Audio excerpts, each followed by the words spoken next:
कितने सारे रास्ते हैं। अब कोई रास्ता आधा किलोमीटर चलना पड़ेगा, किसी रास्ते पर तो गाड़ी ही चली जाएगी, और किसी किसी रास्ते पर 1 किलोमीटर चलना पड़ेगा, किसी किसी रास्ते पर कम से कम 1.5 किलोमीटर चलना पड़ेगा, पैदल पैदल पैदल पैदल, तब तुम कथा स्थल पहुंचो। जरा समझना बहुत। अब कोई उधर से आया तो भी कथा में पहुंचा, कोई इधर से आया तो भी कथा में पहुंचा, कोई इधर से आया तो भी कथा में पहुंचा, कोई उधर से आया तो भी कथा में पहुंचा। बस अंतर इतना है, किसी को पहुंचने में समय लगा, कोई को पहुंचने में रास्ता अच्छा नहीं मिला, कोई को पहुंचने में थोड़ा टाइम लग गया। उसी तरह जैसे जाने के 4-5 रास्ते हैं, बहुत सारे रास्ते हैं, जाना सबको कथा स्थल ही है, उसी तरह परमात्मा के पास जाने के भी बहुत सारे रास्ते हैं। कोई महाराज कहेगा ये करो, कोई महाराज कहेगा वो करो, कोई कहेगा ऐसा करो, कोई कहेगा वैसा करो। रोज मोबाइल खोलो, कहीं ना कहीं का तुम्हें रोज का ज्ञान देता मिलेगा। कोई कहेगा ऐसा करो, कोई कहेगा वैसा करो। अब निर्भर तुम पर करता है कि तुम कौन से रास्ते पर चलना चाहते हो। एक रास्ता कोई बताएगा तो हो सकता है कि तुम्हें पहुंचने में देरी हो जाए, दूसरा रास्ता हो सकता है कोई बताएगा तो वहां पर कीचड़ मिल जाए, तीसरा रास्ता कोई बताएगा तो हो सकता है कि वहां पहुंचने में देरी हो जाए। इसलिए शिव महापुराण ने सबसे सरल रास्ता एक बताया, सारी समस्या का हल।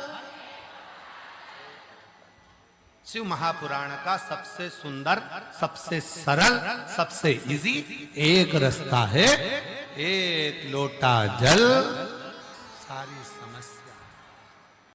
जन्म लिया बच्चा तो भोजन नहीं छूटा, कोई गया तो भोजन नहीं छूटा।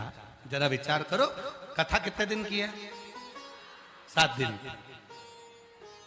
ब्रज में जो गोवर्धन पर्वत है जिसकी लोग परिक्रमा करते हैं, वो कितने कोस का? 7 कोस। भगवान कृष्ण ने उस पर्वत को कितने दिन तक उठाया था? 7 दिन। भगवान कृष्ण ने जब पर्वत उठाया था तो उनकी उम्र कितनी थी? 7 वर्ष। दिन कितने होते हैं? रविवार, सोमवार, मंगल, बुध, गुरु, शुक्र और शनि। कितने? 7। आपका और हमारा जन्म कितने दिन में हुआ? 7 दिन में। कोई रविवार को, कोई सोमवार को, कोई मंगल को, कोई बुध को। इन्हीं 7 दिन में सब पैदा हुए। मरोगे कितने दिन में? यही 7। शिव पुराण कितने दिन की?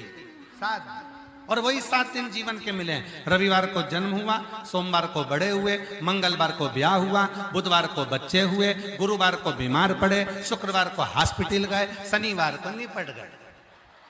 7 दिन पूरे हो गए। 7 दिन ऐसे।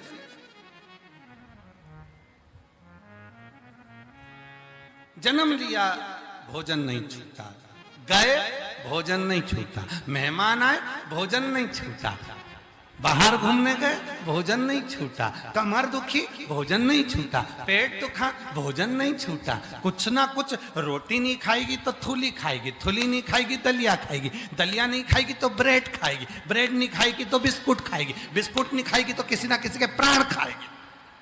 तो छूटा कुछ नहीं, चल रहा। छूटा कुछ नहीं। छूटा क्या? मंदिर। छूटा क्या? एक लोटा जल। छूटा क्या? भगवान का भजन। और भगवान क्या कहते हैं कि दुख में, सुख में तुम मुझे छोड़ देती है। शिव पुराण कहती है जिसने मुझे नहीं छोड़ा, भगवान कहते हैं उसकी जिंदगी में कभी तकलीफ आती ही नहीं। छोड़ो ना। केवल एक मंत्र है, श्री शिवाय नमस्तुभ्यम।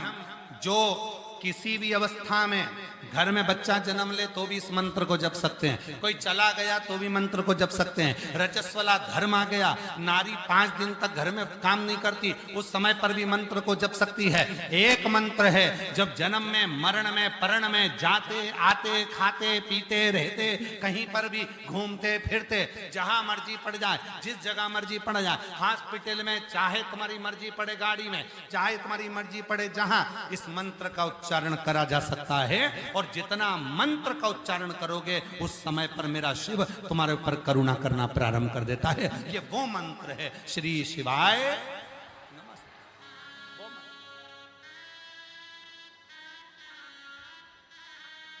जपो उसको, भजो।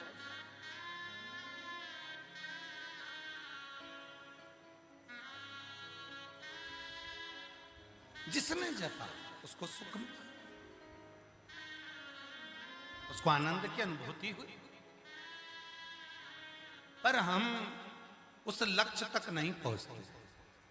जैसे एक माँ अपने बेटे से कहती है, बेटा पढ़ ले, पढ़ो पढ़ो पढ़ो पढ़ो। आप भी कहती होगी बच्चों को, पढ़ो पढ़ो पढ़ो। पत्र है, हाँ भाई, पढ़ो पढ़ो पढ़ो पढ़ो, कहते पढ़ो। अब बेटे से कहा पढ़ो, बेटा पढ़ा। फिर बोला बेटा मम्मा पढ़ तो रहा हूं, पढ़ो।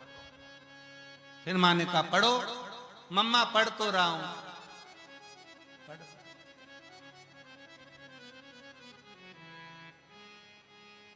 और एक दिन मम्मी ने पूछ लिया, होते हैं कई लोग माला पकड़े हैं, बैठे हैं, कोई ने पूछा क्या कर रहे, जप रहा हूं। उसी तरह जैसे बेटा कहता पढ़ रहा हूं, पढ़ जप। पर तुमने जपा, क्या वो मिला? क्या वो मिला?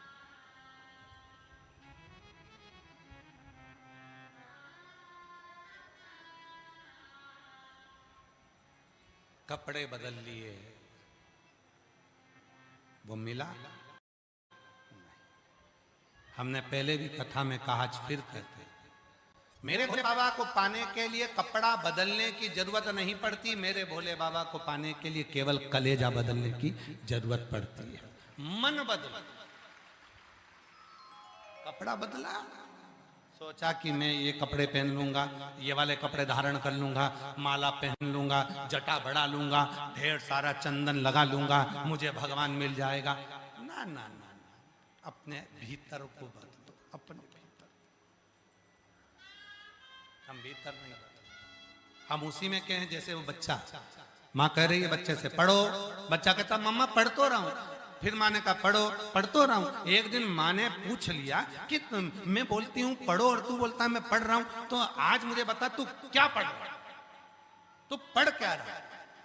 इतने में बच्चे ने कहा मम्मा तुम्हारे होने वाली बहू के मैसेज पढ़ रहा हूं।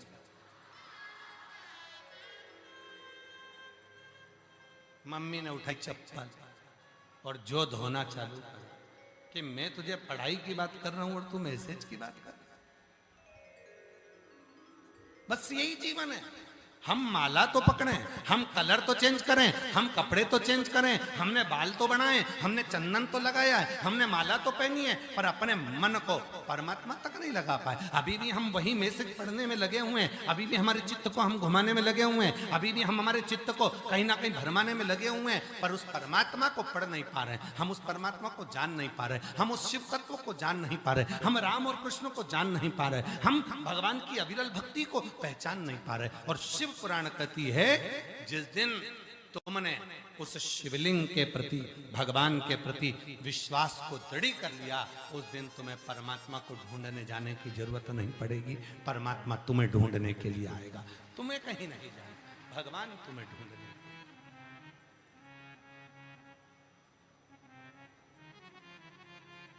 फिर तुम्हें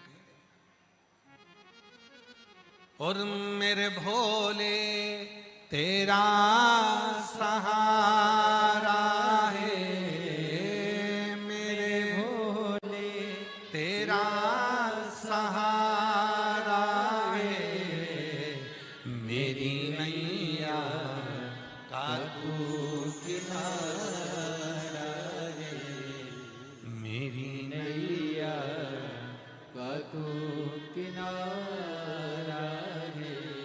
मेरे बाबा तुझे पुकारा है, मेरे बाबा तुझे पुकारा है, मेरी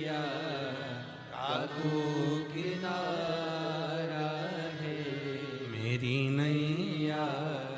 काल